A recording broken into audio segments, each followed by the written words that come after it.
breaking bones and learning lessons, trying to shake these burning questions. I can't get the fuck out of my head.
I can't get the fuck out of my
Hello, friends, and welcome back to the Southeastern Esports League Season 4, where we have one more week of last chance qualifier action before our entire 16-team playoff bracket is full. I'm Mr. Bepic, back in the booth with a new face on the main stream, Mr. DJ TJ. How you doing, my friend? It's a pleasure to be here. I'm absolutely thrilled. For those of you who are not familiar with me, my name is TJ Stevens, aka DJ TJ.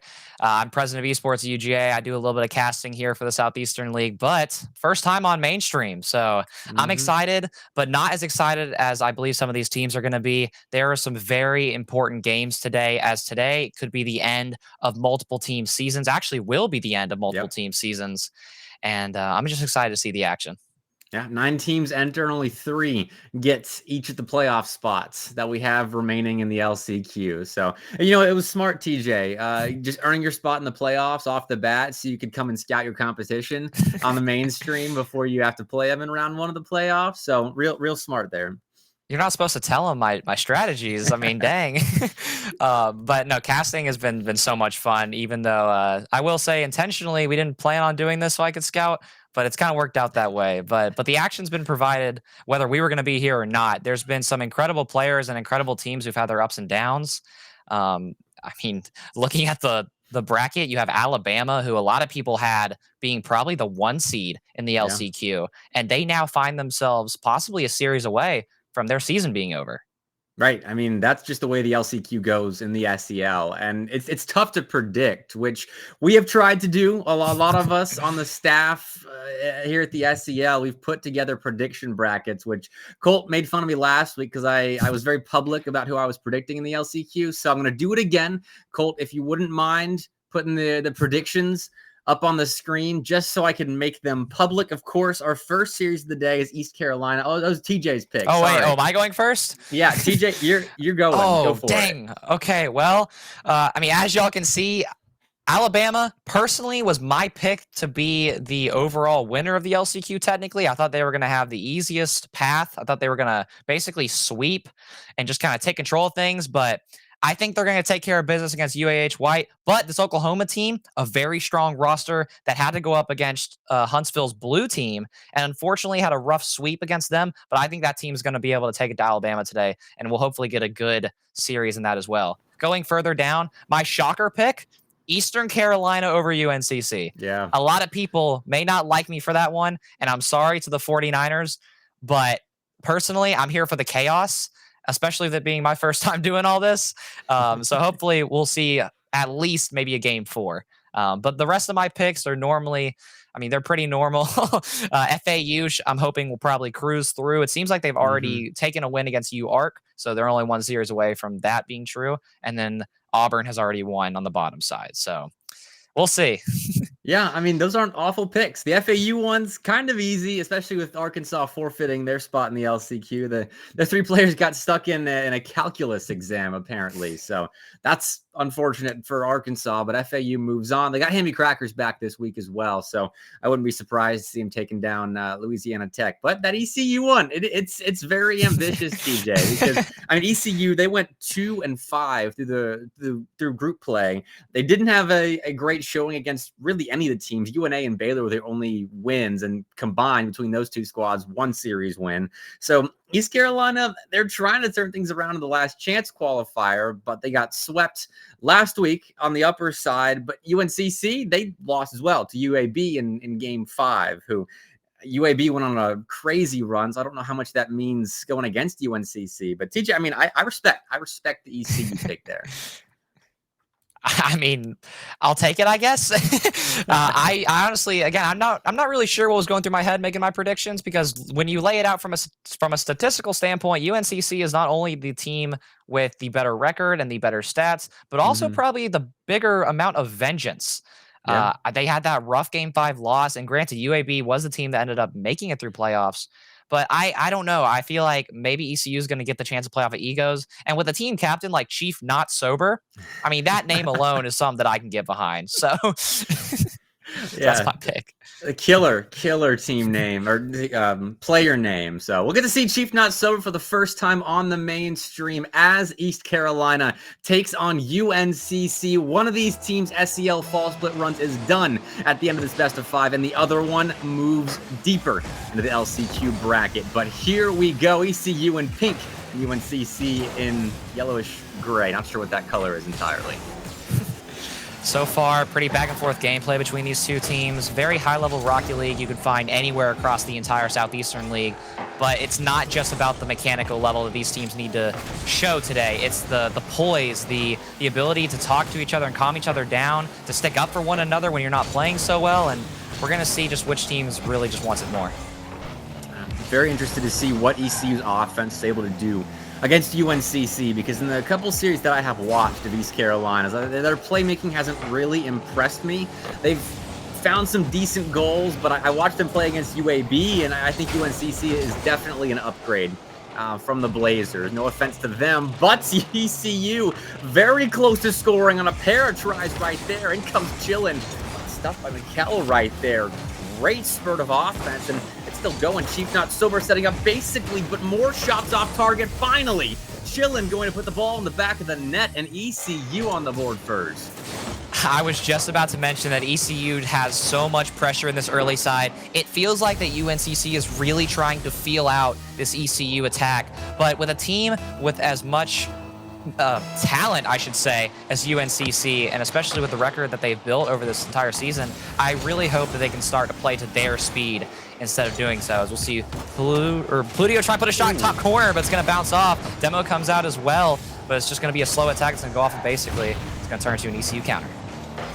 No, actually, Demo stops it now. Not Lazy allowed another opportunity. I don't know why Lazy's not lazy tonight. I guess feeling energized for the last chance qualifier, which is good to see, but couldn't convert on that shot. So now ECU allowed a counter, and Chief Not Sober just gotten the ball through Julio Pludio, and that's 2-0 ECU.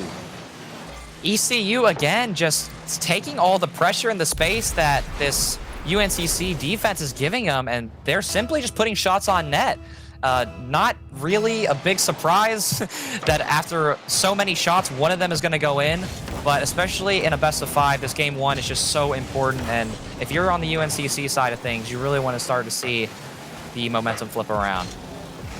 They've not been able to play much offense yet, and spent 60% of the game on their defensive half, but finally starting to develop a little bit on that offensive side. Julio Pludio looking for bumps, looking to chip defenders to advance his teammates forward. Mikkel, great play, sticking with the ball to keep possession in the name of UNCC and hit that ball dangerously across the ECU goal line, but it's come from this play just yet till the captain puts a shot on, basically gets the save.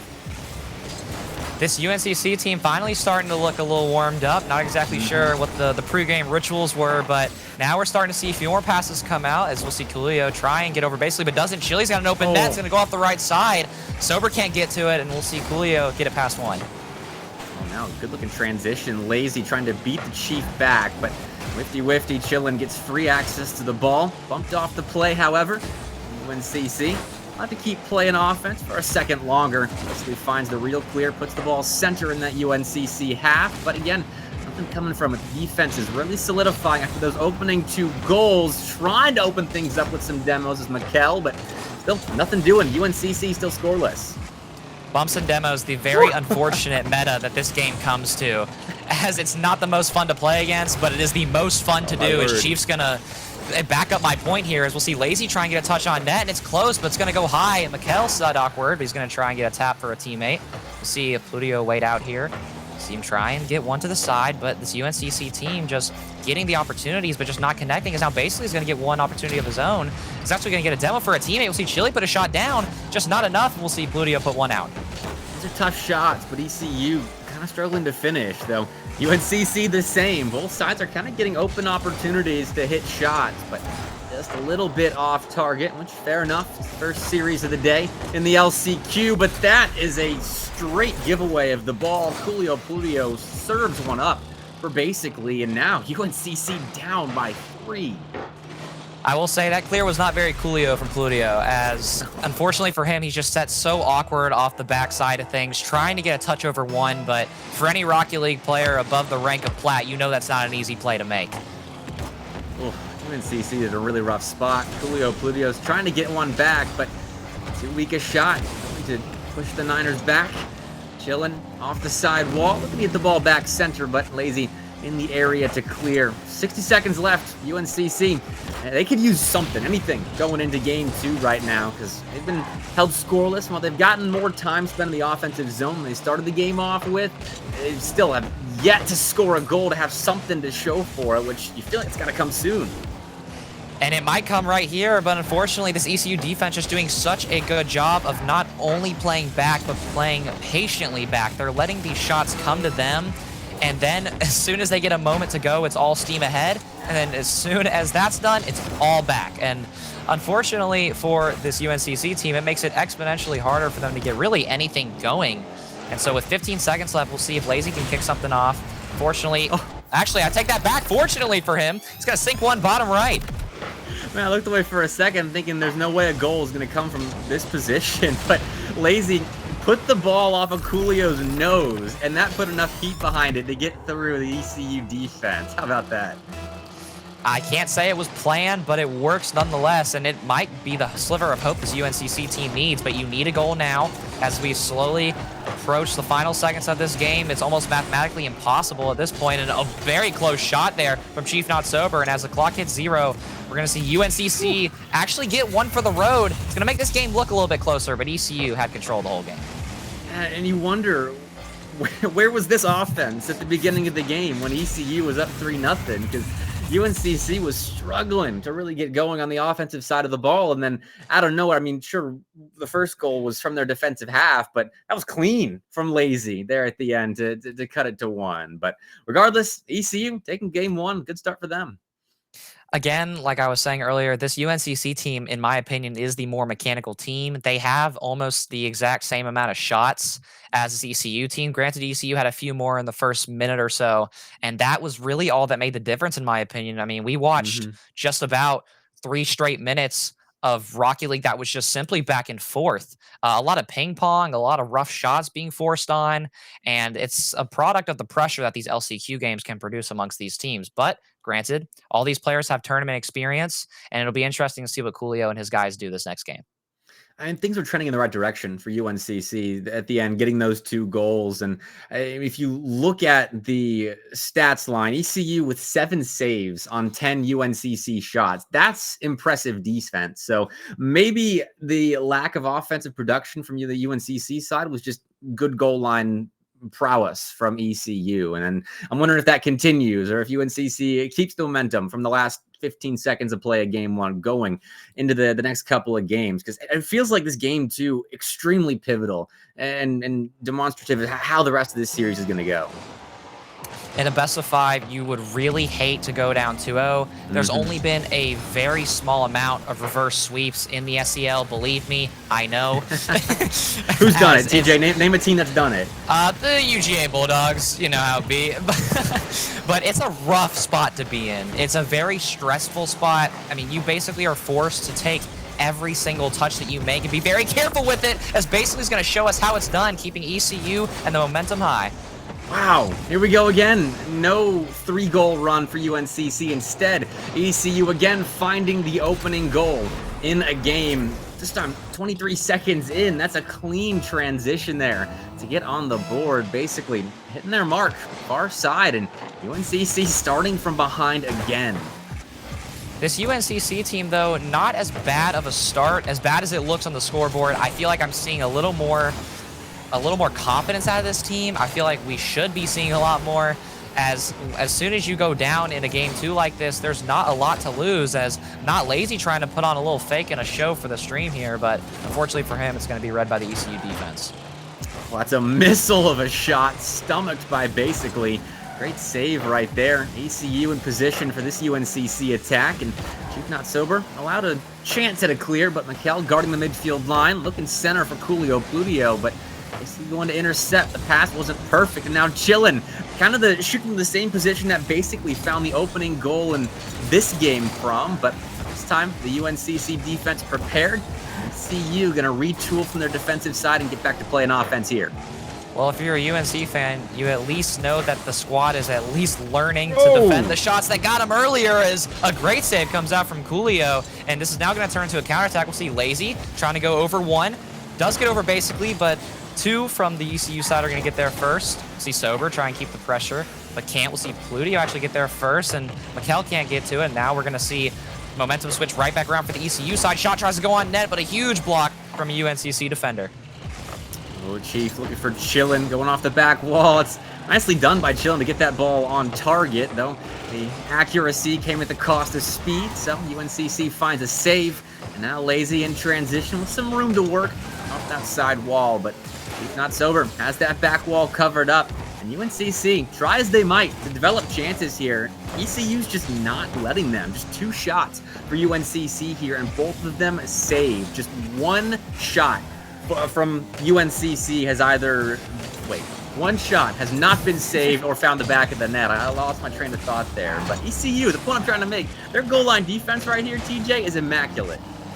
No matter what the stat says, no matter how many shots, how many saves, this ECU team has already proved through game 1 that they came here to play, especially on the defensive end. And as I mentioned in game 1, this team is either all in or all out, as we actually see UNCC go all in on that play right there, and almost was a strong counter for ECU, but just not enough, as now ball's rolling towards the orange net, basically trying to get a 50, but a huge save comes out from Coolio. We'll see Chili try and keep something going, but can't. Oh, what a block. Coolio Plutio. It felt like, I think that was basically right there, trying to turn in the goal. Didn't have boost to finish it before Coolio Plutio got back, and UNCC dodging a bullet, maybe tying the game up. Lazy off the post, and Chillin's gonna clear the box. UNCC again, not an opportunity, basically stuffed right there. Chief Not Sober gets back. It's frantic defense for ECU right here, but they're surviving these tries and almost converting in transition. The 49ers, just too much time in the mines. You cannot be back when the ball's in front of the net like that. And another shot opportunity comes out, but it's too hard of a pass from Lazy, and basically becomes a huge challenge. But we'll see Lazy try and get one off the corner. He's actually going to fake to go under, but basically reads it well. And he's just going to have to force one out here. And now we'll see if UNCC can try and keep things going. We'll see Coolio. Big touch right to Lazy. Oh. Lazy down top right! And the 49ers tie the game. Well, that's one way to get us tied. What a shot from Lazy. Coolio Plutio had that play read, knew exactly where his teammate was, nailed the pass, and Lazy did the rest. How about that from UNCC to get us level with about 70 seconds left in this game, and now on kickoff, chance to take the lead. Coolio Plutio shot saved by basically. These are the plays that I need UNCC to start putting together. This team has so much mechanical ability. They've shown so many times that they know how to play in these positions. They have experience. They have everything that you could need to win this game, but they just have to put it together. But unfortunately for them, ECU is going to get a chance first here as we officially get past the 45-second mark. We'll see Chili. Opportunity going for the left side, and a pre-jump from Mikel wasn't enough, but Lazy is there for him. And now we have all three members of UNCC up and chilling with an open net, but can't connect. Oh, just sticking around, being a nuisance. The UNCC trying to clear the zone, but a miss off the back wall gives Coolio Pludio essentially an open net. And, oh, that's a painful mistake if you're ECU. These LCQ games are ruthless. These best of fives are ruthless. This entire league is just ruthless. And for the ECU side, you hate to see it. A touch that was maybe some pixels off. But for Pluto, he'll take that without a problem. And now there's an open net for Chili, but see Mikel get there first. And now Chief trying to keep some pressure on. The ECU side starting to put all three members forward, getting a little desperate here, but touch is still going to be left on. Chief trying to put a shot on net. He's actually going to try and pass. Chili's going to get past one, but not past two. Ball's going to fall to Basically. It's Basically trying to get touch mid, gets over one. Chief back to Basically, but it's blocked by Coolio. ECU playmaking here, but they can't keep the ball up on 0 seconds to get another shot at the UNCC goal line. So the series tied up, but what a frantic finish to game 2. And a pretty big change as well. UNCC still had less shots, but they actually were the team with more saves and arguably the better shots. ECU kind of took that first game with the mentality of, hey, let's just put on as much pressure as we physically can and let's just see what happens. But unfortunately for them, it didn't work. They had close opportunities, but basically need to see a little more production out of his teammates in order to put some of those in the net. No kidding. Basically, just 400 points or more than 400 points. His two teammates around the 150 mark, which, you know, point don't tell the tale, but you do want more production from ECU's offense to get those extra points to spread the wealth around. And then that mistake on the back wall, haunting if you're an ECU fan. If they were in that game, it was tied in the final 30 seconds. You give your offense another chance to take the lead back, but can't be given freebies up to Coolio Pludio. It's another instance of a back wall miss, giving Coolio a chance at an open net. He nails the shot. Coolio is my personal pick for the best player in this entire lobby, and he's going to prove it right there. The goal explosion might not say it, but this guy has experience at the highest level of Rocket League, and that's exactly what you want to see if you're a 49er. All right, good start for UNCC. After that tough game 1 loss, they give up 3 unanswered goals to start off this series, and then they've stormed back, trying to add to that early lead here in game 3. Coolio Pludio kind of undercuts that ball, and now ECU, they can transition out, but and Chillin not quite connecting there, and ECU, their counterattack wasn't quite as potent as it once was in this series. This UNCC squad is really starting to actually look a little more put together other than that unfortunate miss there on the defensive end. And now another touch backwards, but it looked intentional that time. But unfortunately for them, shot's still going to fall on net here, and an awkward touch for Lazy, but it's actually going to be even more awkward for Sober, who can't even get an offensive touch on it. Now ball's going to fall back. It's going to go back to Sober, who's going to try and get it to a teammate, but Pluto actually not going to get there first, and a shot off the top bar, and it just doesn't fall. Love that from Basically, though. Feeling confident, going for shots like that. Was a little high, but it's going to send a message to UNCC. Chief not sober, then following that message with the wrong one. Can't hit an open net. Ball goes bar down and out. UNCC going to escape from defense there unscathed when they probably should have been conceding. After losing game 2 the way that you did, if you're one of the Pirates, you do not want to see that out of your players. An open net, not really a tough shot, but unfortunately it was a rush touch and just went off the top of the bar, and now it's going to leave another opportunity for UNCC. Lazy to Coolio, Coolio top bar, but his shot doesn't land either. This ECU team has a little bit of life. The shooting boots have fallen off of both sides. No one can hit their mark at the moment. That one was on target, but Lazy was back to defend it. ECU trying to get their offense going again here. Maybe just slow things down, gain control of the possession game, which they've had the dominant portion of. 60% of the first half of this game spent in the offensive zone for the Pirates. And 6 shots to show for that. That's nice. We slow down the game, force UNCC to make more mistakes like that. They're not coming up with the proper touch, but they're almost own goaling like that. It's weird right now in game 3, TJ. You mentioned the shots, and we're seeing plenty of them. This ECU side is still not giving up as we officially pass the halfway point of this game, and the action is just as strong as it's ever been. But unfortunately, for this UNCC side, they might give up the lead right here, but it's not enough. Sober, though, trying to get a shot on net, top of the bar, but doesn't fall. Another one. I mean, how many chances can you go off the post or off the crossbar? What is going on for ECU? They can't hit the back of the UNCC net right now, despite some of these golden opportunities. I mean, that's the 10th shot from ECU, and only 3 minutes of play have elapsed. They are productive right now when it comes to putting shots on target, but just not falling. UNCC surviving at the moment. They could use a clear desperately, and I think Coolio Pluto going to find it here. The Chillin puts it right back into play for ECU. Coolio did try and find a good touch, but just like that, ECU back on the offensive. Mikel trying to get a good touch. Gets one out. Sober with an opportunity to put a shot on net. Tries to put it for a teammate. We'll see Chili put it on. Mikel awkward. Sober left side to tie the game at 1 apiece again. Oh, finally, ECU going to score. What a touch by Chillin. Almost put it in with that ball, but Chief Not Sober there to clean up. And it took 12 shots, but ECU is finally on the board. And with 90 seconds left, we're gearing up for another intense end of game. ECU still adopting the policy of quantity rather than quality, but granted, they've gotten a lot of quality as well. This UNC side making a lot of very close and clutch saves. But just like that, we're actually going to see them on offense this time around, as they would really like to see that after the amount of time that the ball's been in their half. And Coolio trying to get something going. It's going to put Chili in an awkward spot. It's actually not going to get touched here. Shot opportunity. We'll see Coolio fake, bottom corner, and basically he's going to get there first. Oh, Chillin again. Just not comfortable on the goal line, apparently, as he has missed so much in this series, but UNCC couldn't capitalize. Now in transition, ECU a chance. Love the pass there from basically, but didn't quite connect. The defense prepared for it, and now we're finally slowing down after we've been playing at light speed for the last 3 minutes, it feels like. But UNCC going to pick the pace back up. Well, perhaps not. Coolio Pluto's lofting a ball there, saved by ECU. As now we officially approach the last seconds. Yet again, we are within a tie game situation, but something tells me this game isn't going to end off a silly mistake. Let's see which player is ready to stand up, which player is ready to make a play for their team, as the pressure, again, ECU building. It's actually going to fall to Lazy, who gets past one. Lazy, one-on-one against Basically. Basically, though, with a huge save. Great shutdown, but the ball's still up on 0 seconds. Chillin chance to ground it. Mikel puts it back center. ECU having none of that. We get overtime in game 3.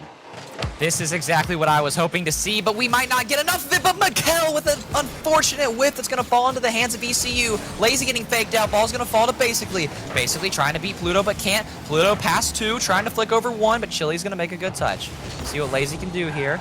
Trying to stall things for his team. He's going to actually put it center. Sober, going for a shot, can't get it. Double commit comes out from the UNCC side, but it relieves pressure nonetheless. Love that pass. Basically, again, looking center. Back to Basically. Goes the ball from Chief. Now to a 50-50 with Lazy. That UNCC going to win and turn into a bit of offense. Love the zoning done right there by Coolio Pluto. Pushing Chief Not Sober away from the play. Given half a chance at a scoring opportunity. But defense for ECU once again prevailing. Keep this overtime going a little bit longer. UNCC a fake, but Chillin has it red, stays home, finds it clear.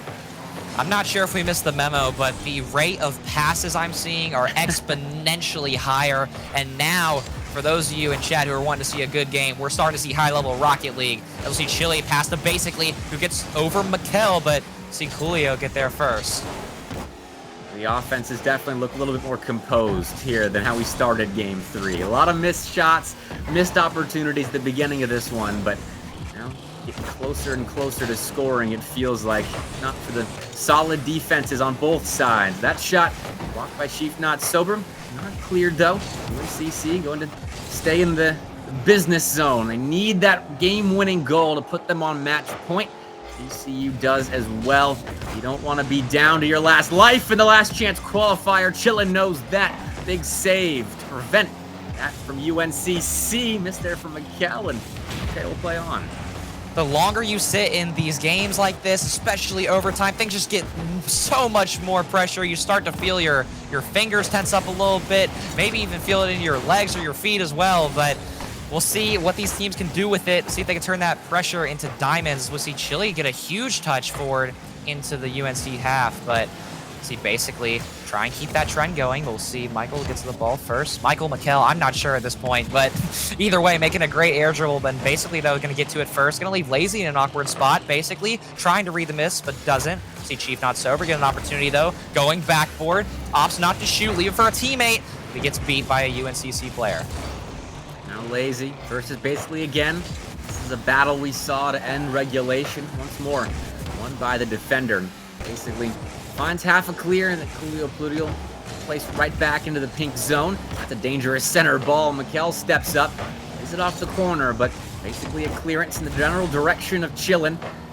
On that 50-50 in the corner, it's going to rotate out as nothing's found. UNCC finding a clear. We're just playing volleyball right now. Send the ball back to your opponent. UNCC, though, sending themselves to match point. Transitional goal gets them game 3.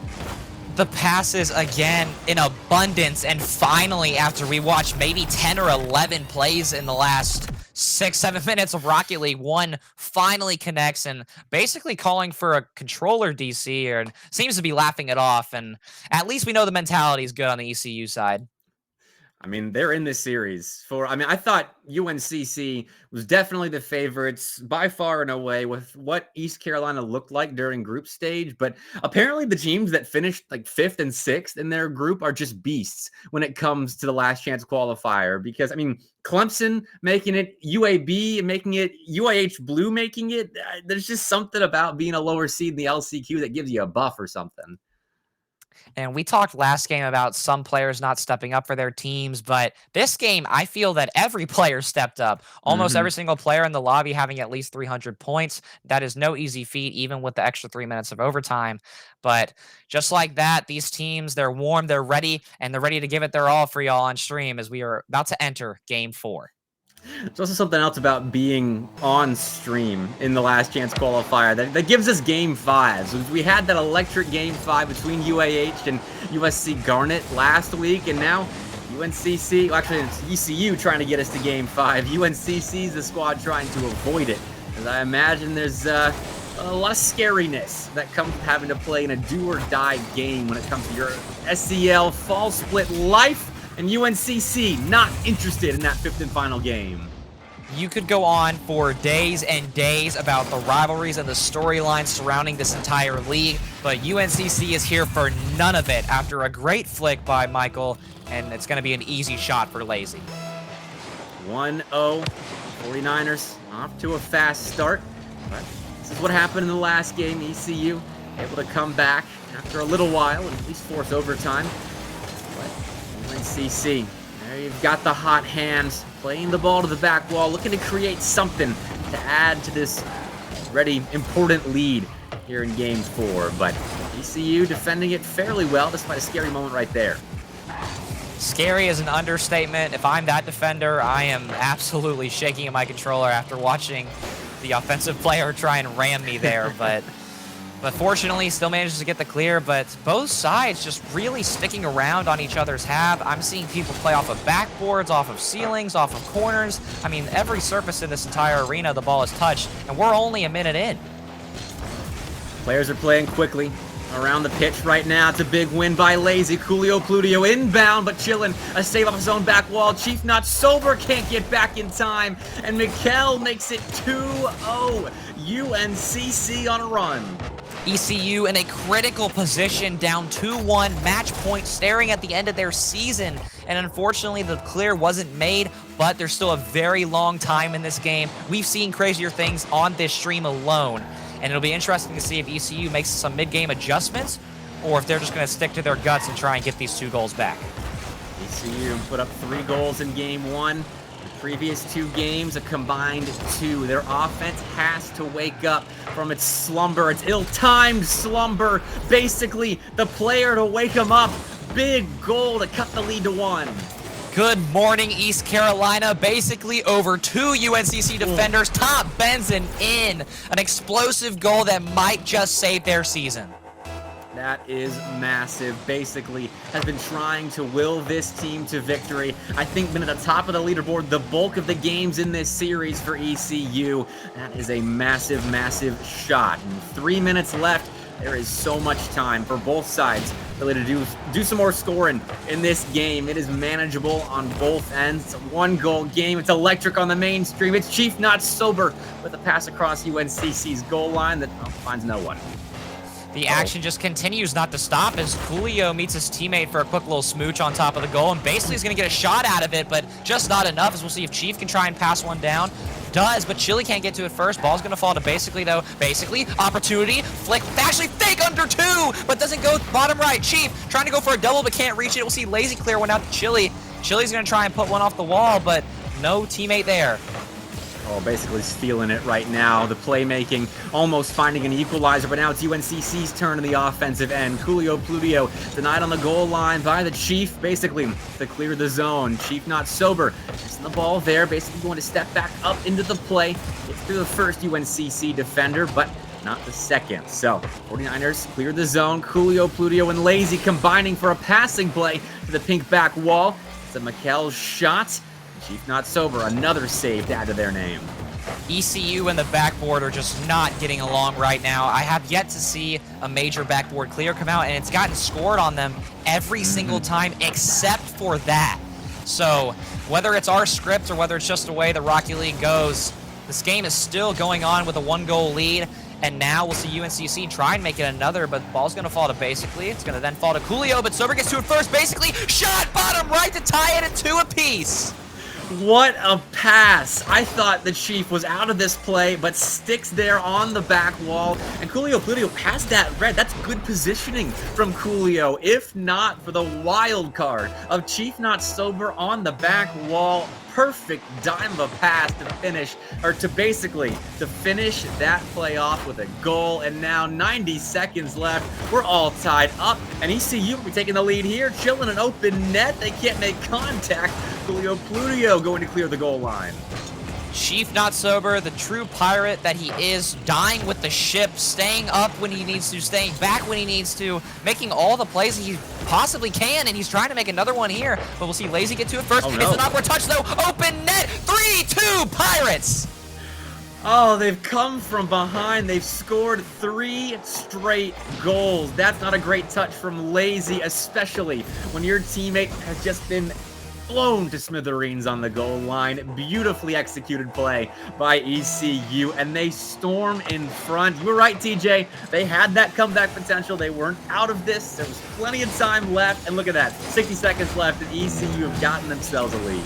And they might make it a bigger lead here as Chile gets an awkward touch, and it's almost going to be awkward for the UNCC side as well, but they do a good job trying to clear this out. We'll see Lazy try and get one over. We'll see Chile get to it first, though. A miss comes out, and another rough touch comes out from the defensive side of the 49ers. And now we'll see Chili over 1, trying to double, but doesn't. Chief Not Sober to make it a 2-goal lead, but can't. We'll see Chili try and go to wall here, but it's going to fall to Michael, who falls to Lazy, but the pass is blocked off. A huge play from Chief Not Sober. We'll see Basically try and keep the pressure on, but Julio's going to completely get a missed touch, and now it's going to leave an open backboard, but Lazy's going to get there first and get a huge clear. Ooh, nice extension by Julio Pludio as well. UNCC seems so panicked in defense for a long while there, and now they need to settle in and make a play in the final 10 seconds. Still down a goal after they led by 2 for so long. Julio Pludio bumped to the ground, giving the ball up again. Basically, Chief Not Sober wreaking havoc in the UNCC end. They force Julio Pludio to give the ball up, and they force Game 5. Ladies and gentlemen, do you believe in miracles? Because the Eastern Carolina ship is sailing right now, forcing a Game 5. Amazing play from their side. The shots may be even, but the ECU defense got back to where it was in Game 1 and forced the Game 5 they needed to. And to think this series was the backup streamed best of 5 after our first one didn't end up panning out on time. And here it is delivering on the main broadcast. A game 5. Every single game has been a 1-goal affair. I mean, game 1, we had that garbage time goal to make it so, but it still stands. Every game has been relatively close. And now game 5, I'm hoping the exact same. These teams, they're passionate. The entire SEL is passionate. The fans are passionate. Everything around this game, it means so much to these players. And now both teams staring down the barrel of the gun as we enter Game 5 in this first LCQ series. The winner gets a date with Montevallo with a playoff spot on the line. Here we go. UNCC starting on their goal line, which is where they spent a large chunk of the end of game 4 there, and they seem quite panicked at moments, and another double commit kind of indicates they're still feeling that way. But Lazy finds a big clear, will push back ECU for a second, but more passing plays from the Pirates. I am loving this style of offense out of them. This is exactly what you want to see from a team that just took a pivotal game 4. The confidence is there, the momentum is there, the coordination is there. This is a team that is ready to take the win, but you cannot count out the 49ers, led by Coolio. This team just continues to impress, and though they may have been stuck in this game 5, actually, forget everything I'm saying, ECU goes up 1-0. Wow. ECU continues to make plays. Chillin gets out of the situation where I think he was trying to go for the ball there initially, and he just continues to hit the boost button, finds a demo on the goal line, and clears a lane to shoot and score. Basically, another goal for him in this series. He's been instrumental for this ECU offense, but now we talked about him needing some help. Chief Not Sober and Chillin have stepped up. Stepping up may be an understatement, as this is more than just stepping up. Every single player from this team looks just as strong. Some may say that the chain's only as strong as its weakest link, but that pitch is anything but that, as Chief Not Sober finds the bottom right to make it 2-0. Gets space off the side wall, continues to play the ball. Mikkel not expecting the ground pinch to be that perfectly placed. I mean, that's a tough shot to slot with how the defense is positioned if you're just shooting it normally, let alone from a ground pinch position. Incredible. Chief Not Sober, just an incredible pinch. I can't even say that I've seen that angle work before, but it's the LCQ, so what do we know? As now we're going to see ECU with another opportunity, but Chili gets an unfortunate weak shot. Ball's going to fall to Lazy. See what he can do with it. He's going to have to pinch this out if he has low boost. The ball's going to fall to Coolio. He's going to try and put it center for Michael, but Chili up early and often. Gets it first. See Chief over one. He's going to leave third man for UNC. Lazy, though, playing safe. Gets bumped off the play, though, and we'll see Michael try and find one, but basically not his teammate. But for ECU, this pressure is exactly what you want. No kidding. I mean, we've gone back to ECU controlling the field domination stat category. 60% of this game spent in the offensive zone, and that number's only going up as basically looks. Or I think that was Chillin. That was center. As Chief Not Sober's back here. It's these quick clears that ECU is finding. They're denying any kind of foundation to be set up for UNCC in the offensive side, but a good chance here. He's going to back off, though, and basically another clear as ECU. They're not spending large amounts of time in defense here. UNCC fans probably not wanting to hear this right now, but last time they were in this situation, down 2 goals, almost 3 here, as actually it will be 3, as ECU's going to go up 3-0 in this must-win Game 5. Yeah, I'll finish that shot for you, or that call for you. Last time, they were down by 2 goals, they went down by 3, and they couldn't make the comeback happen in Game 1. They got 2 goals, though, so UNCC, if they can build on that progress early in the series, perhaps there's something here, and perhaps that's something going to be coming from Coolio Pludio off the kickoff, cutting the lead back to 2. Coolio making a team captain-esque play here, putting it into his own hands, one-on-one staring basically through the windshield and putting it right over his head. Okay, we got ourselves a game still. UNCC, just a goal right there to settle themselves down with, but it's answered immediately by basically an ECU off kickoff again to balloon that lead back to 3.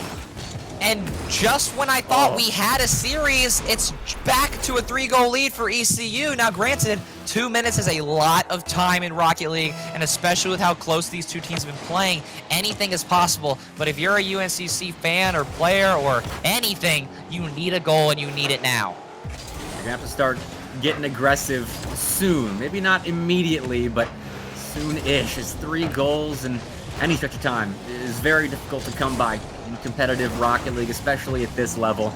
Cal trying to set something up, putting the ball center, but is the only player in the vicinity of that ball. Julio Pludio using everything in the tank to put UNCC on the front foot, where they really just can't set anything up. These soft touches are going right to ECU players who are finding clears, but now in a 1v2 against basically is going to win. And a shot opportunity for ECU again, but Michael gets there first, but also gets demo, and now we'll see Chili get a really good 50 against Lazy here. Actually going to beat Lazy. Now we'll see basically put one left side, but it doesn't fall. Sober, last man back, trying to stall for his team, gets a great touch to the ceiling. We'll see Sober opt to rotate back here. Michael trying to get a pass going, but can't. Ball's going to fall to basically, it's then going to try and fall to Chili, but a good 50 for the ECU side is, you see Michael get a good touch, but a better touch comes out from the other end, but unfortunately doesn't fall for them, and this UNCC side still fighting. Cal will have a chance to pass over to Julio Pludio. Has been the top scorer for UNCC. Julio has. Player you want to have the ball in this kind of situation. They're sitting on the goal line, but there's no one to find it with a pass or a shot or anything. Has basically just taken everyone out. Avenging going on. Julio taking out basically there and allowing Lazy to clear the zone, but UNCC, they can't develop anything right now as ECU's defense is lock tight. Basically, this is the chance to double that and really put this game out of reach, but Chillin does well to buy time as his teammates rotate back to help out on defense. A better word than avenging may be plundering, because that's exactly what the Pirates are doing to this UNCC season. Now, granted, anything is possible still, but with only 15 seconds left, the urgency only becomes worse. Shot opportunity basically gets past Michael, and a miss comes out, but either way, ECU gonna take that goal, and that may just seal it.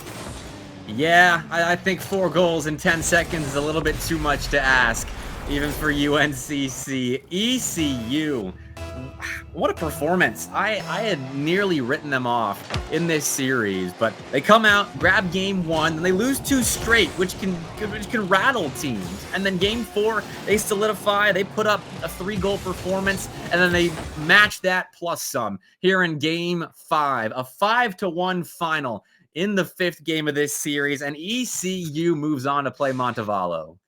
I'm not going to say I told you so, but I told you so. This ECU side, unbelievably strong in games 1, 4, and 5, and even in 2 and 3, they suffered those losses, but the mentality, the fortitude, both in-game, out-of-game, that right there is a playoff team. Now, granted, they still have one more series to win, one that I picked them winning as well against Montevallo, but you'll just have to wait and hear the results of that. That's a winnable series for both teams, I feel like. I'm going to have to be keeping close tabs on that Montevallo and ECU series. But elsewhere, Alabama taking down UAH White in 3, avenging their loss on land this past weekend and moving on to play Oklahoma in our next series, which means 6 teams are left fighting for those 3 playoff spots. Wow. I mean, TJ, the last chance qualifier, it never disappoints, does it? It just seems to constantly deliver. I mean, good morning to FAU and Alabama as they lost first round of the LCQ 3-0 to their respective opponents, and then they turn around in 3-0 in losers round 1 and put themselves 1 series away, which we are going to get to see on stream. Oklahoma and Alabama, a match that I have been waiting for. I was praying on it. Unfortunately for UAH White, they go out, but I'm a lot happier. That's a full red battle as our final series of the last chance qualifier on stream is coming up in a little bit. Stay tuned because the Southeastern Esports League, it never disappoints.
I'm 5 for 14, so pretty much doomsday scenarios for my last chance qualifier predictions.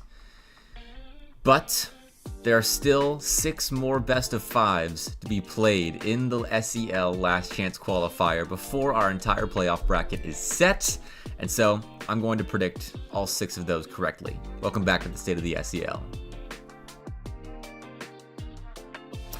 There's a lot I didn't see coming when it came to the upper bracket of the last chance qualifier. I didn't see Clemson figuring things out finally offensively and 6-0ing Alabama and Auburn. I didn't foresee a Hammy Crackers-less FAU getting swept by Montevallo. I didn't see UAB finally sorting things out and going on a run that I've been hoping they would go on this entire season.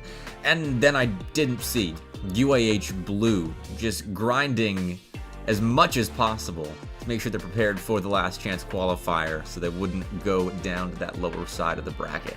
I didn't see a lot coming, I'll be honest, and so my predictions, they reflected that. But the lower bracket of the last chance qualifier still holds 4, technically 3 now, playoff spots for teams to claim. So we're going to be going through those matches, and I'm going to be previewing and predicting, for better or for worse, what I think is going to happen there. On the top side of the lower bracket, we have our first pool that we're going to be looking at, where UAH White and Alabama will be playing first, and the winner of that gets the Oklahoma Sooners. Now this one, very interesting to me, because I think all 3 of these teams right now are playoff caliber teams. But Alabama, I don't know what's happened in the last 7 days of play, but they are on a slippery slope at the moment, losing to Clemson 3-0, but Clemson 3-0'd Auburn, so that's not a terrible result. And then over the weekend on land in Kentucky at the Bluegrass Boost Battle, they don't make top 12, which I had them pegged as a potential top 8 team.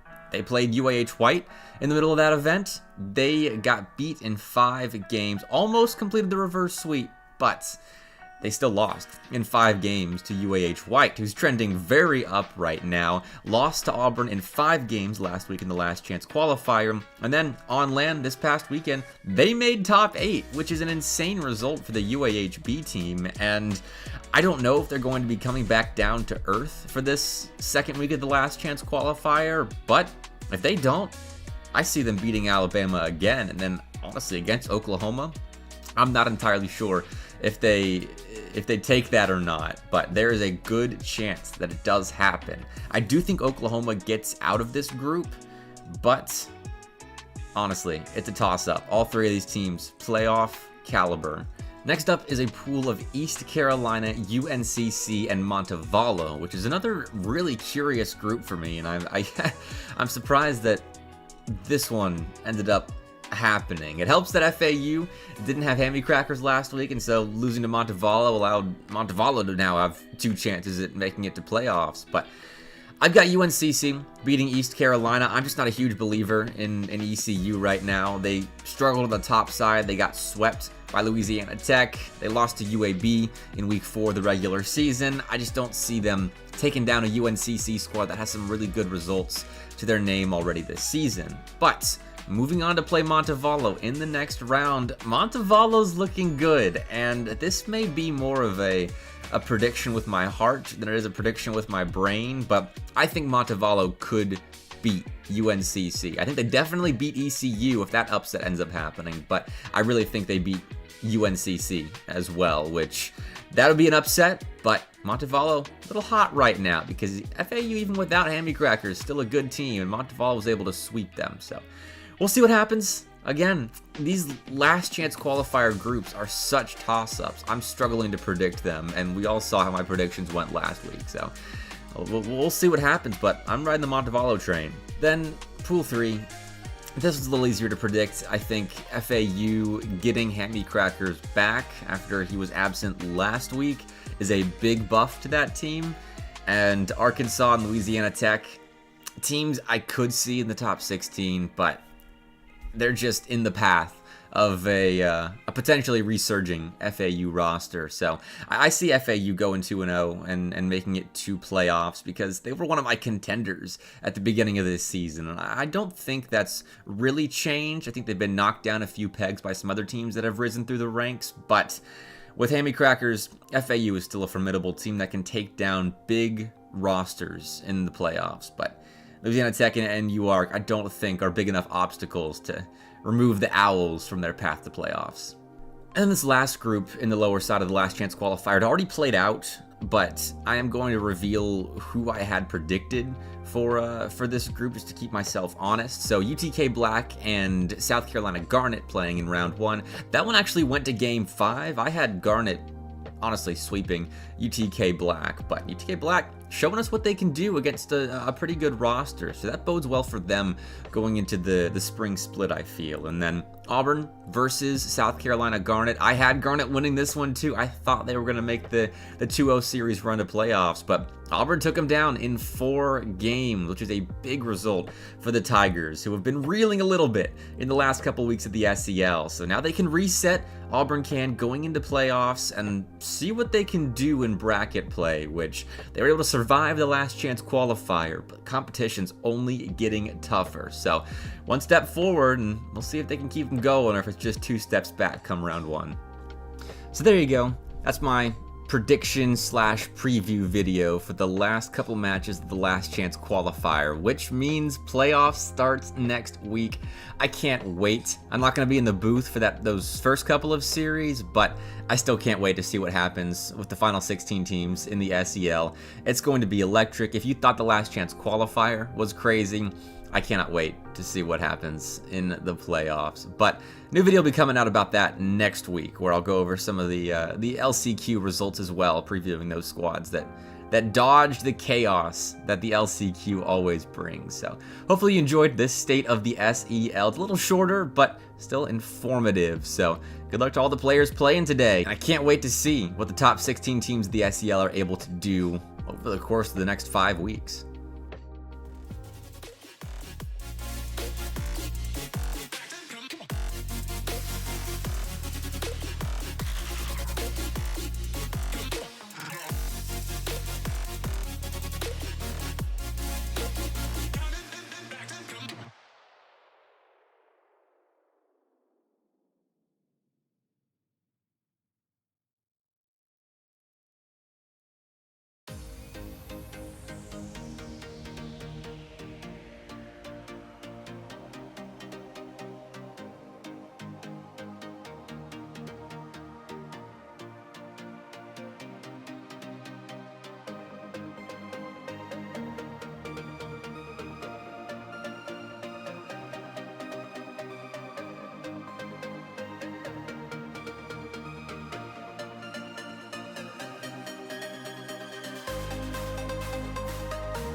I had the roses, but never your heart. I lived a dream, now I'm in the dark. Oh, 'cause you ran away and took my life, and so ripped me to pieces. Just let it all go. My heart was on fire, but you let me burn. You got me wired, now there's no return. No,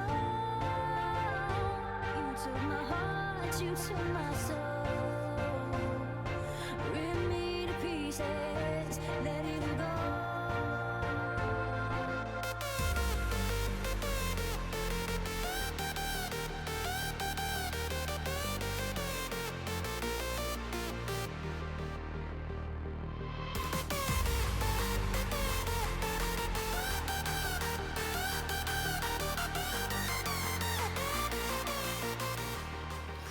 All right, welcome back to the final streamed match of the Last Chance qualifier here in SEL Season 4. Like I said earlier, 3 playoff spots on the line, one of them being fought over by the Alabama Crimson Tide and the Oklahoma Sooners. TJ, this match should be a good one. This LCQ is just a gift that keeps on giving. These schools, major universities in their respective states, they've played each other in just about every sport you can think of, including Rocket League. They've played before. I'm not exactly sure what the record's like, but tonight we're going to see which team is ready to go. Season, again, on the line for these teams. Even though they won last series, Alabama 3-0'd the Alabama Huntsville's B team. Still, if they lose right now, it's over. That's it. So mental reset for this Alabama roster, and we'll see what they got as we go ahead and hop into game 1. Oh, Chan just missed an open net that would have found the first goal of this series. Okay, hopefully the recovery is fine for Alabama. That's going to hurt a little bit, though, having that opportunity. But they seem to have recovered. I thought they were on a downward spiral following their Bluegrass Boost Battle performance and their loss last week to Clemson in the Last Chance qualifier. But hey, Oklahoma might be the ones to send them right back down that spiral. What a double from Will. Oh, Will putting the exclamation mark in his own name. Disgusting to get the flip reset over 1, bottom right, and the hearts after the fact? I mean, dang, can't ask for much more than that. That is killer from Oklahoma. They finished 3rd in a tight Group 4 in the group stage of the SEL this season. Good showing from them, with Bama finishing 3rd in their group as well, nearly making it to playoffs without having to go through the LCQ. But tiebreakers did not fall in their favor, which is why they're fighting for their life here against a Sooners squad that is making so many plays right now. It's Will again scoring, putting Oklahoma up by 2. Might need to spell Will with 2 exclamation marks at that point. I mean, dang, Will, right place, right time. Alabama had some good shots, but Will just simply better right now, putting this Oklahoma team on his back in the first 50 seconds. Insane. And right there, the assist as well, coming from Bono. I mean, Bono has been a household name in the SEL, been here since the beginning, similar to Snipes, just one of those guys that's synonymous with the Southeastern Esports League, almost flashing his name on the screen in those golden letters. But Alabama going to find a save, going to slow down Oklahoma for a moment and transition out, still looking for that first goal. If you thought you saw high-level Rocket League last game, just wait till you see this game. Both these teams playing at SSL levels, so you're going to see more demos, more air dribbles, as Will almost picks up a hat trick. But unfortunately for him, not strong enough. B-Darb's trying to get to a teammate, but doesn't. It's going to leave Will by himself. We'll see Trizon trying to get a pass to Chan. Unfortunately, just a little too far. Gets bumped off the ball as well. Grayson's going to put one top. Bends, though, but what a save from the household name.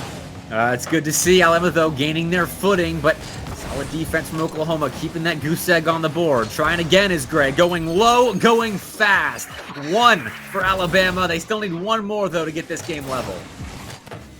Like I said, it's the gift that keeps on giving. These games, these teams, just so even, so much pressure, but pressure makes diamonds. All 6 of these players have the ability to lead their teams when called upon, and as of right now, everyone's just trying to fight and see who's going to get this first game, but Alabama staying in it with that goal. Trizon cutting. There's the second. They're staying in it with that first one, and they're getting themselves even more in this thing with the second. I mean, Tryson just playing the exact perfect position he needed to. The ball comes mid, awkward for the defender, but Tryson, as the offender, has the room to move around and absolutely slots it top left. And are we going to see another one from Tryson? We'll see him try and flick. He's actually going to try and fake, but B-Darbs with a huge read. Oh, I love the confidence Tryson demonstrating going for a play like that, a fake in tight quarters with an Oklahoma defender, but didn't pan out, so we'll stay tied with the Sooners now in counterattack mode. Bono, flip reset, denied by Gray. Now the back wall goes B-Darbs. Alabama going to find a clear. Gray, again with an opportunity in a solo play situation, but Will prevails. Alabama right back into the Oklahoma box. Again, defense coming out on top. A solid opportunity on the other end for Oklahoma, but just could not put it together. But here they go again, trying to keep some pressure going, but these teams so good at finding each other out of their own halves. It's just a matter of whose possession is stronger, as we're going to see a pass to Tryson, who gets one off. A bump attempt comes out from Chan, but unfortunately doesn't hit. Now we'll see Bono with possession, gets under one, and actually gets it to B-Darbs, who gets it to Will. Will, bottom right, but saved by Chan. Great block by Chan, and now pass over to Tryson, looking to shoot again. Another missile on target. Oklahoma couldn't block that one, and Bama's just stormed out in front. Talk about a counterattack. I mean, roll tide, I guess? I mean, because they are really just doing their thing here. Just such a quick counterattack. It took 2 touches to get out of their half, to the wall, and in the back of the net. Bono, though, trying to tie it up. Awkward touch for Grayson, but still manages to get it to a teammate. See B-Darbs get faked out by Tryson. Tryson, the rookie, arguably of the year across the SEL. He has had so many great performances. He's really changed the way this Alabama roster plays, and he's trying to put his team together, and has done so far. No kidding. I mean, a lackluster last couple of seasons for Alabama. They were not where they wanted to be coming into this season. I mean, 9th and 10th in season 3, they didn't make it to LAN, and then the season prior, going out in the last chance qualifier again. But looking for playoffs now with this retooled roster. They stole Gray from Auburn, added Tryson as a freshman. Now getting very, very close to his top 16 placement at the minimum come playoffs. But Oklahoma still fighting for game 1 here. Down a goal heading into the final 60 seconds, still hunting for that equalizer. This Alabama team only a minute away from already getting 1 out of the 3 wins they need to start their season off very well, but it's just not going to be that easy of a route as Bono sinks it in the back of the net. And it's B-Darbs wreaking havoc, clearing the goal line. Chance to cut so quickly. And he just held power slide down too long there, slide into the net, and he had less time to save that ball, I think, than he was initially expecting. So Oklahoma catching out the defense with a beautiful physical play, and we're tied up in the final minute. The LCQ still delivering all the entertainment we could ask for. Both these teams so familiar with bumping, and that goal is somehow saved by Grayson, and now it's going to fall to Chan, who's going to try and kick one out. We'll see Will get to it first, but Tryson up on it next. We'll see Bono try and get above one, and does. Gets past 2. Grayson, dunked by B-Darbs, shot for Bono. It's awkward for Tryson. B-Darbs right side, 4-3. Oklahoma, they come alive in the final minute. It's the B-Darbs and Bono show, setting one another up for a pair of huge goals to now put them out in the lead in the waning moments of this first game. This kickoff so important because now Alabama's got to find an answer. And they might find it right here. Tryson, backboard. It's actually going to lead for Grayson, and Will, though, with the better touch. We'll see B-Darbs. A huge air dribble to not only stall time, but to possibly get over one. Tryson, though, to Grayson. Grayson up to Chan. Chan demos one. Is it enough? Tryson, touch middle, but both Alabama offensive players not ready. Here comes Bono trying to sink it down to B-Darbs. Ball stays up in the air. We'll see Chan try and send one forward. Bono trying to do the opposite. Can't hit. Chan still up. Grayson, shot opportunity, but it's B-Darbs first. What a try, though. On 0 seconds, Oklahoma stave off that Bama attack, and they take game 1. Oh, everyone take a deep breath and settle in, because we might be seeing a whole lot more of that type of game from these two squads in this series. I got to find my inner zen after that game. But wow, just such great play from both teams. again, like I mentioned, these are SSL level players. They've played in the SEL. They've played in playoffs. Alabama, a completely regenerized roster with so much momentum. But Oklahoma been here since the beginning, and they're trying to keep that flag staked in the ground. I mean, Oklahoma as well. They've got a completely new roster, save for Bono. I mean, both teams kind of have their one guy that they've built around the last couple of seasons. And Bono's that guy for Oklahoma, obviously having played for the Oklahoma Crimson since season 0, which is 2 years ago. It feels weird to say. I'm getting old. But Will and B-Darbs, great key pieces putting around the aging superstar for Oklahoma in Bono. They prove that they are still very much clutch in the SEL, as Will has a chance in transition. Dunk there, setting up Bono for the opening goal of Game 2. If this series continues to go the way, Vepik, you may be 60 by the end of it. The pressure just continues to build for both sides, but OU coming out strong, scoring in the first 17 seconds. I'm certainly going to feel 60. My heart pounding. They're trying to put me into cardiac arrest, and we're not even in Game 5 yet, which I could see this series getting that far unless Oklahoma keeps doing this to Alabama, because right now the goals that the Sooners are finding are so impressive, and they just seem on right now. They're locked in, they're in that flow state, and they're defending what Alabama's trying to do on the other side of the pitch. Locked in, but still just trying to keep that same mentality as it gets so much harder as each game goes by. The pressure continues to build, especially for this Alabama side, especially losing in the last 20 seconds, and then now already being down again. It's just rough situation as B-Darbs tries to make it another goal, and Chan getting caught awkward by a teammate is going to leave a free ball for Will, who gets over one. But unfortunately, Oklahoma not there yet. Bono going to leave for Trizin. Trizin, the man, the myth himself, but Chan actually cuts him. I don't know if I like that from Chan. Hopefully it was intentional, just didn't quite work out the way he was expecting. But that did feel like Trizin at a great position in a 1v1. Bama's still cooking an offense, though, to go. Trizin and Chan both going to be out of the play for a second. Gray, though, that's the ball kind of given to him by B-Darbs right there. Oklahoma, I think, playing the boost game, but they'll just missed the ball on the side wall, and that invites Alabama back into the offensive zone, which Bono pushed them back once again. Bono splitting the defense and almost does it again, but it's a great clear from the Alabama side. We'll see Bono actually hit it away from B-Darbs, but trying to keep possession. Trizin with 0 boost, doing as much as he can, but we'll see Will over Chan. Grayson, last man, gets over to Trizin, trying to get a shot on net, but fortunately it's going to fall to B-Darbs. Well, pass across, has no one to shoot. Chan at the midfield line now has to stop Bono as he takes to the skies, dribbles over Chan, but can't get through Gray. B-Darbs next up, and with Trizin. Oklahoma going to win that exchange. Once more, pushing Bama back, but Bama looks a lot better in defense right now. Not giving up the 4 goals that they gave up in Game 1. They seem a lot more solidified despite some mistakes that are still present. They're getting back, they're recovering, and they're staving off these Sooner attacks, and maybe hitting back in counter, though tries to kind of flub that one.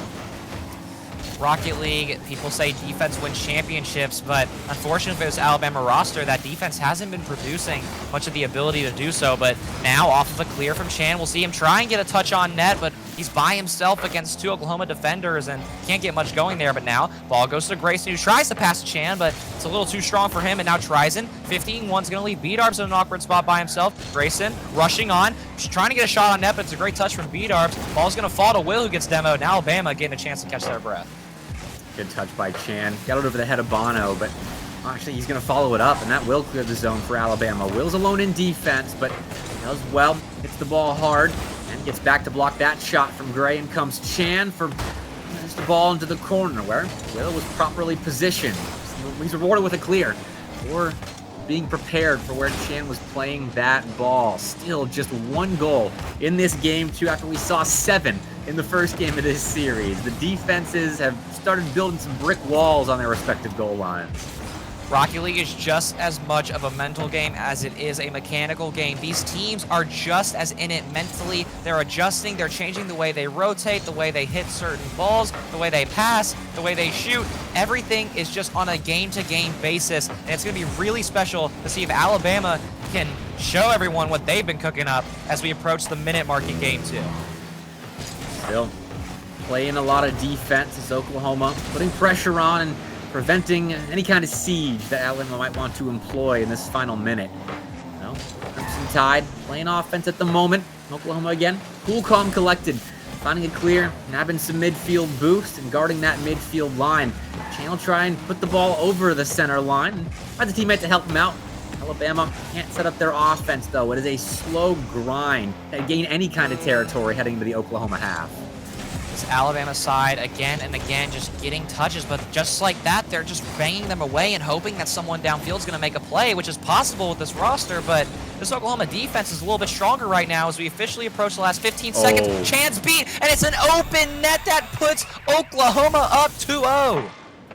Okay, Chan just got too aggressive in that instance, maybe not anticipating the speed of Bono right there, and that stings if you're the Crimson Tide. But Oklahoma now with 14 seconds left, they were defending their 1-goal lead quite well in the final minute. Now a 2-goal buffer in between them and potentially going up 2-0 in this series. It's got to feel good. Instead of a buffer, it looks more like a wall as we officially approach the last few seconds of this game, and Oklahoma going to take game 2. And that's not only going to give them this game, it's going to be a 2-0 lead on the series, putting them on match point against the Crimson Tide. All right. Alabama's got a reverse sweep, which they are one of the teams that has reverse swept in this season of the SEL. They took down Auburn after Auburn went up 2-0 in their series in group play. So it's possible for the Crimson Tide, but Oklahoma, TJ, they look so good right now. Everything they're doing is precise and clean.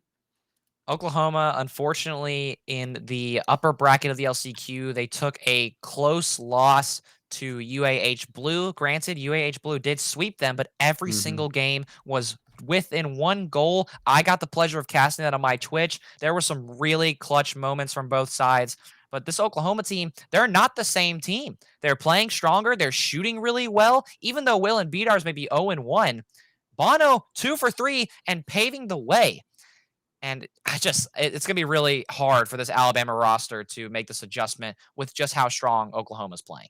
No kidding. It's got to come on the offensive side. I mean, they weren't able to keep up with Oklahoma's offense in game 1. And then game 2, putting nothing up. 3 shots, not great. Not finding anything on those 3 shots, though, is really not a good indicator for Alabama. So they've got to reset along with the scoreboard and, well, take it a game at a time. They need 3 straight to reverse sweep Oklahoma, who have moved to being 1 game away for their first playoff appearance in quite some time in the SEL.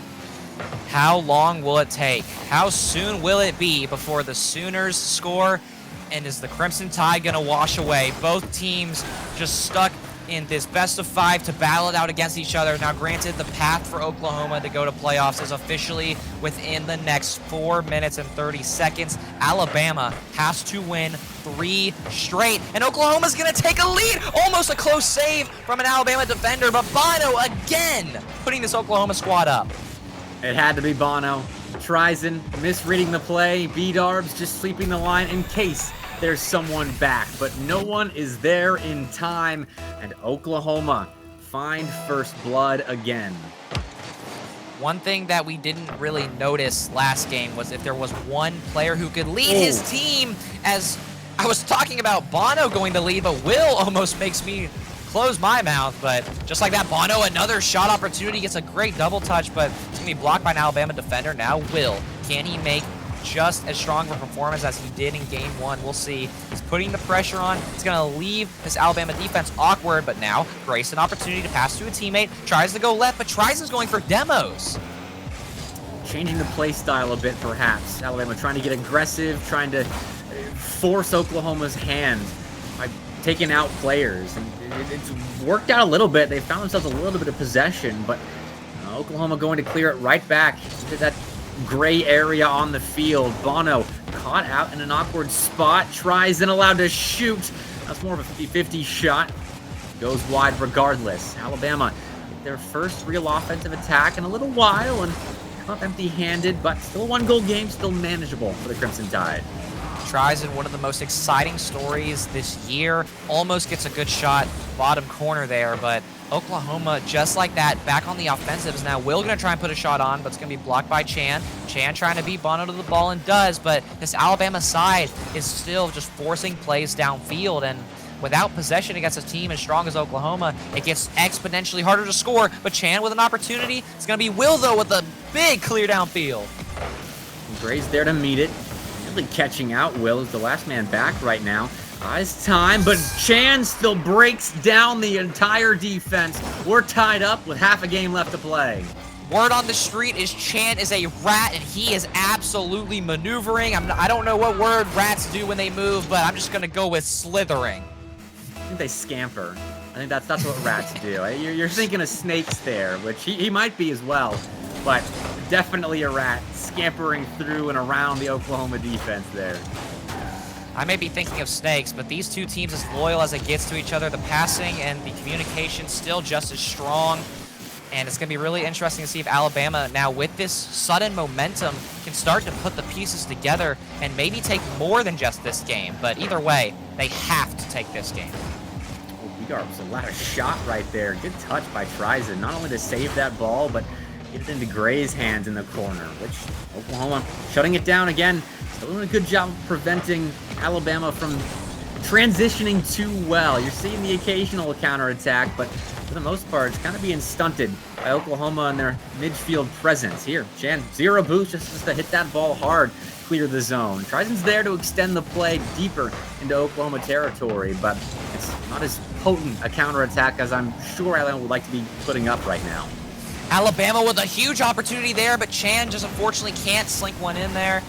Or sink one in, I mean. But ball's going to fall to Grayson, who actually gets an awkward touch to Will, though, but it's going to be a good 50 nonetheless from the Alabama defense. Ball's going to fall to Chan, but Bono trying to get him awkward and does. Ball's going to fall to Grayson this time. But here comes Will, keeping the pressure on, gets past one, trying to get under two and does. Shot for Bono, top net, double touch, Darbs top net, not in. Chan trying to beat one. Bono keeping the Oklahoma pressure strong, awkward. Trizen having to force it out left, but Will's there. Shot back on net. Chan trying to get to Trizen and does. Trizen, double touch, doesn't connect. We'll see B-Darbs try and get past, but Trizen faking out one, but Bono with a massive touch. Oklahoma's reading these fakes that Alabama was trying to use to break them down so well. Another instance where Trizen just hesitates and tries to get the defense to jump, but the Sooners are staying home, keeping this game at a tied state. Almost giving one up there, but the defense, despite a slight error, inviting Alabama in, will get back in time. We'll find it clear. I won't put too much pressure on Bama just yet, but at the very least for Oklahoma, they're not having to scamper around on their goal line again. If you're an Alabama fan, you're getting really worried as B-Darbs gets a shot on, and Will's going to try and do the same, but Chan trying to find Trizen and can't. Bono trying to get one on net, and that may have just been in, but Chan there first. Will, another massive clear downfield. Bono instantly turning around. Alabama's season up for grabs in the last 10 seconds. Oklahoma pressure building. Grayson, awkward 50, Trizen by himself. Bono not in the right position, but Will trying to take his turn. Bono up as well. Can he get a pinch on, but he can't. And ladies and gentlemen, match point for OU, but we have overtime first. So much pressure on the shoulders of Alabama right now. There's small split on the line. I mean, with Land being just the top 8 in the SCL across the fall and the spring splits, you need to make playoffs, or else you have to make a huge run in the spring split, and Bama is capable there, but that's just so much unneeded pressure in the spring split. Here, big opportunity for B-Darbs, played it to the back wall. Gray's being bumped by Will, but Trizen has his teammates back, will clear the zone, but scary. First 30 seconds of overtime for Alabama. Will looking like he can play football for the Oklahoma roster, setting all the blocks you possibly can and maybe winning the game, but doesn't. We'll see a bottom right shot from B-Darbs, but it's just not enough. B-Darbs trying to do something more here. We'll see Bono trying to go over one, tries a little awkward, big touch middle, B-Darbs for the game, not in. Chan played that a little close, but was able to get it out for the moment. Bono going to the back wall, Trizen in position. Oklahoma, though, setting up a siege. They've locked Alabama down for the last 30 seconds or so. They're going to try to continue it here. Bono passed one, but can't rip a shot on target. Instead, Gray takes over. Hard touch to the Oklahoma corner where he bumps Will off the play. That brings Chan in. Off the back wall for Trizen. Denied by Bono. Good defense again by the Sooners. Touch goes Oh. top right, and Oklahoma, a minute 20 in overtime, but just like that, see you later, Alabama, and the Sooners have settled. I did not think that that would be as free a shot as that was for Bono, but he's given space and says, thank you very much. I'll book our top 16 placement. The first time that Oklahoma has made it out of the last chance qualifier since season 1. They've been down for a while, but the Sooners giving them a shot in the postseason. I can't even begin to imagine what the communication's like, especially for this Oklahoma roster. They've been here for so long and finally breaching through to that next stage, especially after the run that they've had. They were arguably one of the favorites in the top side. They fall down. Then they have to go against Alabama, one of the strongest teams in the entire thing, but they took care of business, led by Bono, and I mean, it's just good all-around Rocket League from the Sooners. Absolutely. I mean, that shows you what kind of team Oklahoma can be right there. Potent in offense, a brick wall built in defense. It felt like at times. I mean, that was a complete series from the Sooners. And TJ, if they can do that in the playoffs, they can make a run. Making a run may be an understatement. If they look that strong, they may be a top 4 team. There's so much talent in the SEL, and it's so hard to predict just who's going to take over. But Oklahoma coming into that with a clear mentality, obviously, just completely committing to the game plan, committing to each other. We saw passing plays. We saw reads off the backboard, flip resets, both Will and Bono paving the way for each other. Just Oklahoma. Incredible. Incredible. Impressive from the Sooners, and Bono gets back to the playoffs. A great story that will continue in the fall split. But we do say goodbye to Alabama until the spring, coming up just a step short of making the playoffs. But we do have 2 other spots in the playoffs that are being fought over right now. I'm looking to see if any results have come in, but Montevallo and ECU still fighting. I think Louisiana Tech and FAU had their series rescheduled to a later time. So we don't know what's happening just yet, but those 2 spots will be filled soon enough before playoffs next week. TJ, you looking forward to playoffs next week? I mean, as a player in playoffs, I'm thrilled. I personally really wish I could be a caster for playoffs because that take a lot of pressure off me. But I got to do what I got to do with my dogs. And I don't know who we're going to be playing yet, but all these teams extremely strong. And no matter what, there is not a cakewalk in sight across any of these teams. No, top 16 is stacked in the SEL, and it'll only get crazier as the season goes on. But that's next Wednesday from 6 to 8 p.m. Central Time on the HSV Gaming Oasis Twitch channel. Tomorrow in that time frame, you got Valorant, more last chance qualifier action there. So make sure you tune in. But that does it for the Rocket League stream this week. Hopefully we'll see you tomorrow in the Twitch chat for Valorant. But for TJ, for Colt in the background, for everyone making the SEL possible, I've Mr. Bepic, and I'll see you next week.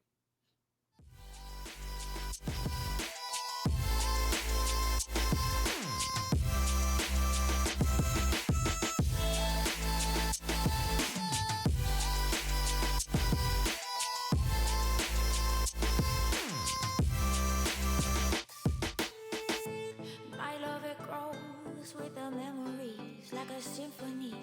And you and I, we got history, yeah. And when you're alone, do you say my name or you say her name? Yeah. My love, it grows with the memories like a symphony.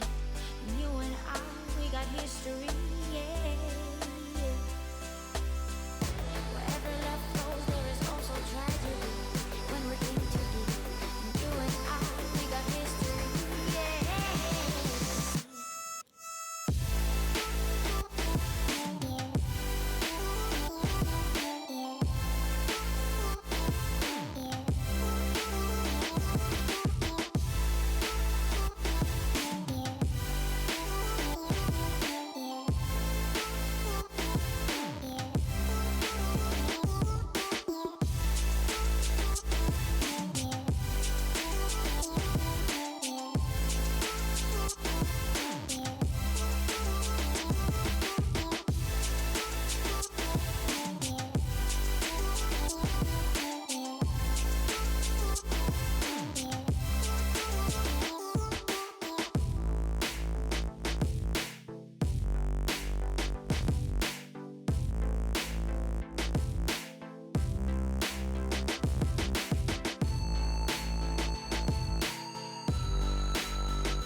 You brought out the fender, tried to make us all better by playing my favorite melody.